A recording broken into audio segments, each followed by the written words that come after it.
శివయ్య తన వల తీసి కుట్లేమైనా ఉంటే కుట్టుకుందామని చూస్తున్నాడు. అరెరే, ఇక్కడ వల చినిగిపోయిందే, సూదిదారం ఎక్కడుంది అని తనలో తాను అనుకుని, సుజాతా, సూదిదారం తీసుకురా అని గట్టిగా అరిచాడు.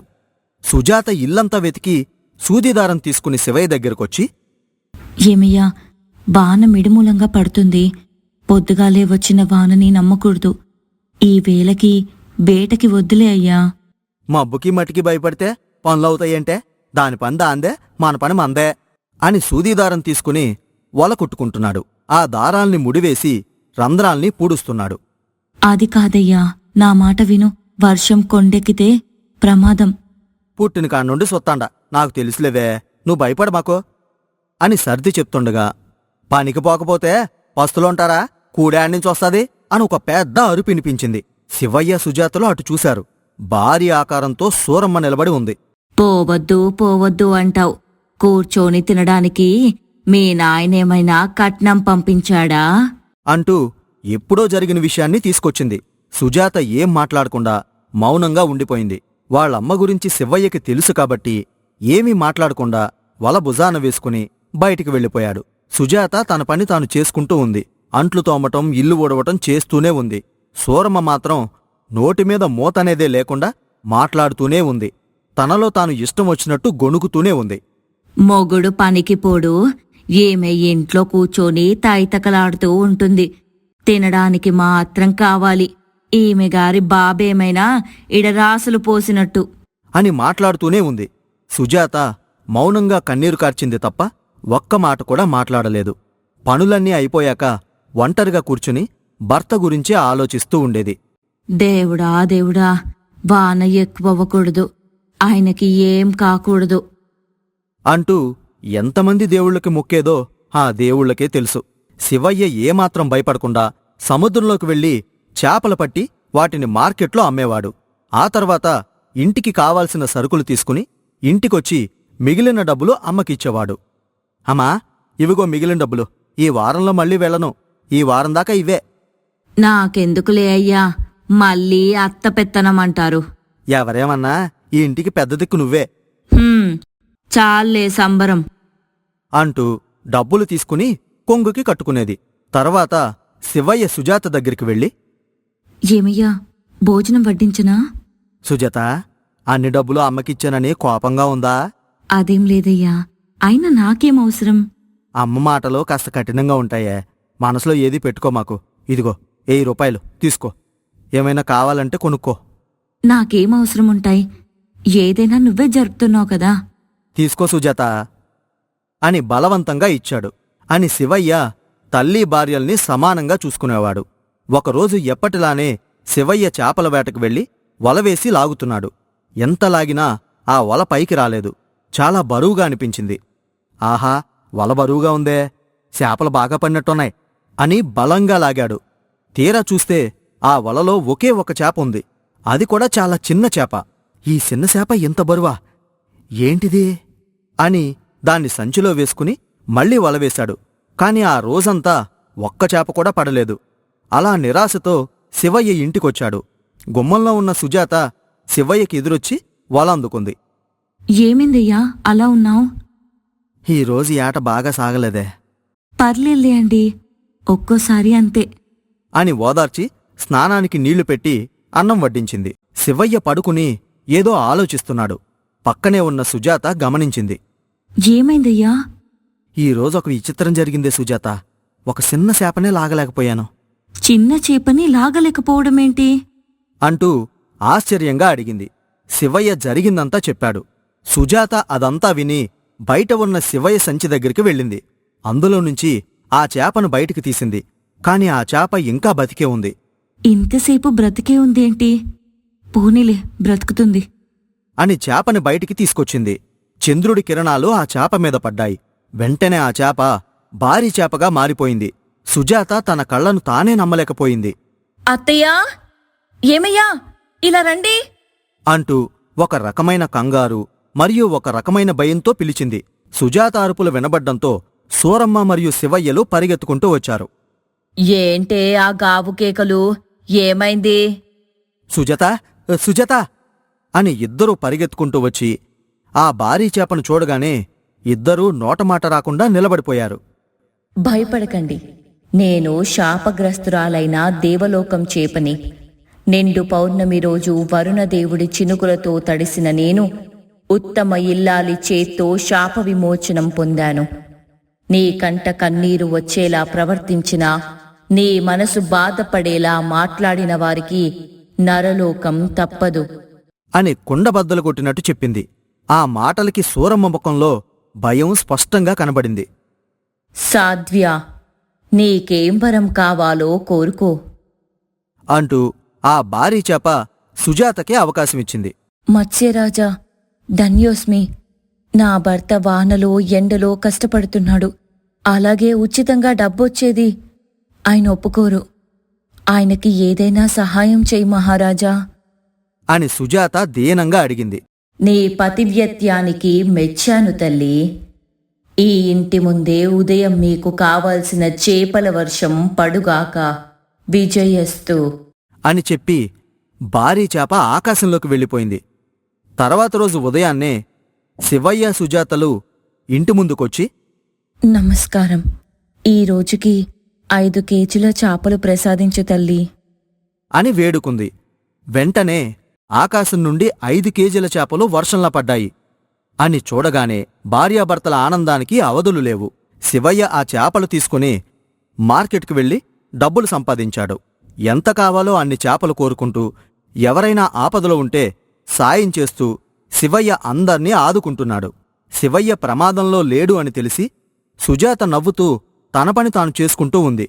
కోడల్ని ఏమైనా అంటే తను నరకానికి పోతుందేమో అని భయపడి సూరమ్మ ఒక మూల కూర్చొని కృష్ణారామ అనుకుంటూ ఉంది.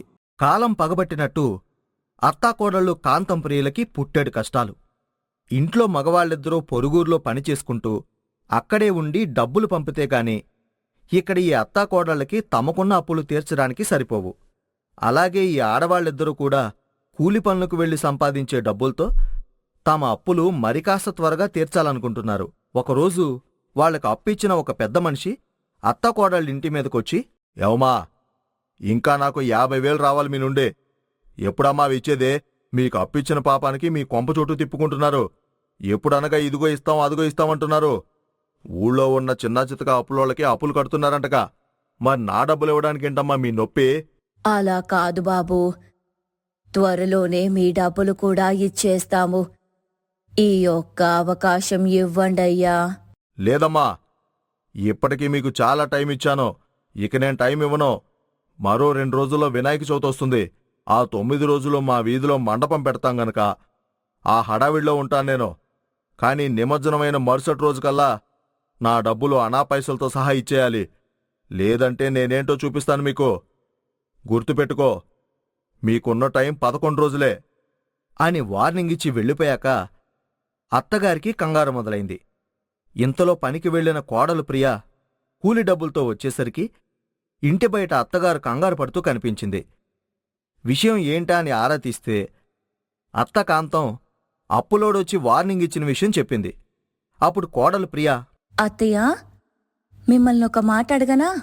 ఏంటే కోడలా అది? మన కష్టాలు ఇప్పట్లో తీరేలా లేవత్తయ్యా. ఆ దేవుడికి ఏం తక్కువ చేశామో ఏమో కాని మన మీద చిన్న చూపున్నట్టుంది.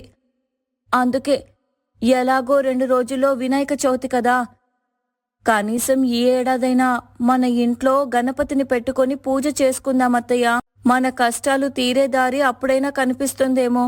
నువ్వనేది నిజమేనే కోడలా. ఒకప్పుడు గణపతి నవరాత్రులకి ఎంతో వైభవంగా పూజలు చేసేవాళ్ళము మన ఇంట్లో. అలాంటిది ఒక ఏడాది ఏదో అశ్రద్ధ వల్ల పూజ మానేశాం. ఇంకా ఆ తరువాత మెల్లిగా మన పతనం మొదలయ్యింది. ఇదిగో మళ్ళీ ఈ రోజు వరకు మనకి పండుగ పప్పమని లేకుండా కష్టాలే మనతో కాపురం చేస్తున్నాయి. అందుకే అత్తయ్య, ఈ ఏడాది ఎలాగైనా గణపతిని పెట్టుకుందాం. గణపతిని పెట్టడం అంటే ఎంత ఖర్చో మర్చిపోయావేంటే? బొమ్మని కొనడం దగ్గర నుండి నిమజ్జనం వరకు ఎంత డబ్బు కావాలి? లేదత్తయ్యా, మనకున్న దాంట్లో ఆ గణపతిని ఏదో ఒక రూపంలో ప్రతిష్ఠించుకొని పూజ చేసుకుంటే సరిపోతుందని వినాయక వ్రతకథల్లో ఉంటుంది కదా. సర్లేవే, చూద్దాం. ముందు నేను చెరువు దాకా వెళ్ళి నీళ్ళు తీసుకొస్తాను. ఇంట్లో అస్సలు నీళ్ళేవు. దానికి మీరెందుకు లేండత్తయ్యా, నేను తెస్తాను. మీరు మన గణపతి పూజ గురించి ఆలోచించండి ఈలోపు అంటూ లోపల నుండి బిందె తీసుకుని తమ ఊరి చెరువుకు వెళ్ళింది. అక్కడ చెరువులో నీళ్లు తీసుకుంటుండగా కోడలు ప్రియకి ఒక ఆలోచనొచ్చింది. ఒక పని చేస్తే ఎలా ఉంటుంది? ఈ చెరువులో ఉండే బంకమట్టి తీసుకొని వెళ్ళి చక్కగా ఒక గణపతి బొమ్మని చేసుకొని పెట్టుకుంటే ఆ బొమ్మ కొనే ఖర్చు కలిసొస్తుంది కదా మనకి. అనుకుని చెరువులోకి దిగి అడుగును ఉన్న కొంత బంకమట్టిని కూడా ఇంటికి తీసుకొచ్చింది. కోడలు తెచ్చిన బంకమట్టిని చూసిన అత్తగారు విషయం ఆరా తీస్తే అప్పుడు కోడలు విషయం చెప్పింది. సరేలేవే కోడలా, నీకు ఈ ఆలోచన ఎందుకొచ్చిందో ఏమో. ఒక పని చేద్దాం. నువ్వు నేను కలిసి ఈ బంకమట్టితో గణపతి బొమ్మని చేద్దాం అనుకుని అత్తాకోడళ్ళిద్దరూ కలిసి అప్పటికప్పుడే తిండి తిప్పలు మానేసి గణపతి బొమ్మని తయారు చేయటం మొదలుపెట్టారు. అలా ఆ బొమ్మ పూర్తయ్యేసరికి రాత్రి పూర్తయి తెల్లారిపోయింది. అత్తయ్య, మనం చేసిన ఈ గణపతి రూపం చాలా బాగా కుదిరింది కదా. ఇవాళంతా ఈ బొమ్మని బాగా ఎండకి ఎండనిచ్చామంటే రేపు చక్కగా పూజ చేసుకోవచ్చు. సరేగానే త్వరగా తయారవ్వు, మనం పనికి పోవాలి. అవతల సమయమవుతుంది అంటూ ఆ పేద అత్తాకోడళ్ళిద్దరూ కలిసి తాము తయారు చేసిన గణపతిని ఎండకి పెట్టేసి వెళ్ళిపోయారు. అలా సాయంత్రం ఇంటికి రావాల్సిన వాళ్ళు కాస్త ఎక్కువసేపు పని చేసుకుని రాత్రికి ఇంటికి వచ్చారు. ఆ వచ్చిన ఎక్స్ట్రా డబ్బులతో గణపతి పూజకు కావాల్సిన సామాగ్రి కొని ఇంటికొచ్చి చూస్తే తాము నిన్న రాత్రంతా కూర్చుని తయారు చేసి ఉదయం ఎండకు పెట్టి వెళ్లిన గణపతి బొమ్మ కాకుండా మరో గణపతి బొమ్మ అక్కడుంది. అత్తయ్య, మనం ఉదయం ఎండపెట్టి వెళ్ళిన గణపతి బొమ్మ ఇది కాదేమో కదా. అది కాకుండా మరింకేదవుతుందే? మనం పెట్టిన బొమ్మ పెట్టిన చోటే ఉందాయే. ఇంతలో ఎవరొచ్చి మారుస్తారే మన బొమ్మని? నిన్న రాత్రంతా నీకు నిద్రలేక అలా అనిపిస్తోంది కాని పద, త్వరగా ఇంత గంజి తాగేసి పడుకుంటే రేపు తెల్లారి గణపతికి పూజ చేసుకోవాలి అనుకుని ఆ రాత్రికింత గంజి కాచుకుని తాగేసి పడుకున్నారు ఆ పేద అత్తకోడళ్ళు. అదే రోజు రాత్రికి బయటున్న ఆ మట్టి గణపతి విగ్రహం ఒక్కసారిగా బంగారు విగ్రహంలా మారి దగదగా మెరిసిపోయింది. ఆ రాత్రి పూర్తయి తెల్లారి అత్తాకోడళ్ళు లేచి చూస్తే అది మట్టి విగ్రహంగానే ఉంది. అత్తాకోడళ్ళు చక్కగా ఇంట్లో దేవుడికి ఒక పీట వేసి తమకి అందుబాటులో ఉన్న పత్రి తెచ్చుకుని అందులో తాము తయారు చేసుకున్న మట్టి గణపతిని ప్రతిష్ఠించుకుని తమ శక్తి కొద్దిగా నైవేద్యాలు వండుకుని చక్కగా చేతికి తోరాలు కట్టుకుని భక్తి శ్రద్ధలతో గణపతికి పూజ చేసుకున్నారు.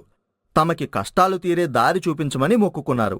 అలా ఆ 9 రోజుల పాటు కూలిపనికి వెళ్లి రావడం, వచ్చాక గణపతికి పూజ చేయటం, అలా తామనుకున్న ప్రకారం 9 రోజులు తమ మట్టి గణపతికి పూజలు చేసిన ఆ పేద అత్తాకోడళ్ళకి తాము అప్పు కట్టాల్సిన పెద్ద మనిషి మాటలు గుర్తొచ్చి భయం మొదలైంది. అందుకే తమ గణపతిని చెరువులో నిమజ్జనం చేసే నాటికి అత్తగారు, చూడు ప్రియా, ఇవాళ దాటితే రేపా మనిషి ఇంటి మీదికొచ్చి పడిపోతాడు కాబట్టి నేనివాళ ఎలాగో అలాగా ఊరంతా తిరిగి ఒక 50,000 అడుగుతాను. నువ్వు మన ఊరి చెరువులో ఈ గణపతిని నిమజ్జనం చేసేయ్ అని చెప్పిన అత్తగారు హడావిడిగా వెళ్ళిపోయాక కోడలు ఆలోచనలో పడింది. పాపం, అత్తయ్య ఒక్కతే అంత డబ్బు ఎలా సంపాదిస్తుంది? నేను కూడా మనకి తెలిసిన కొంతమంది దగ్గర డబ్బు కోసం ప్రయత్నం చేస్తాను. ఈ గణపతిని ఇవాళ కాకపోతే రేపైనా నిమజ్జనం చెయ్యొచ్చు అనుకుని ఇన్నాళ్ళు పూజలందుకున్న తమ మట్టి గణపతి బొమ్మని ఇంట్లో ఉంచకూడదని చెప్పి పెరట్లో ఒక చెట్టు కింద పెట్టేసి, స్వామి వినాయక, నిన్నిలా బయట పెట్టిపోతున్నాననుకోకు. మాకు పీకల మీద ఉన్న కష్టం తీరాలంటే ఇవాళ నేను కూడా డబ్బు కోసం ప్రయత్నం చేయక తప్పదు.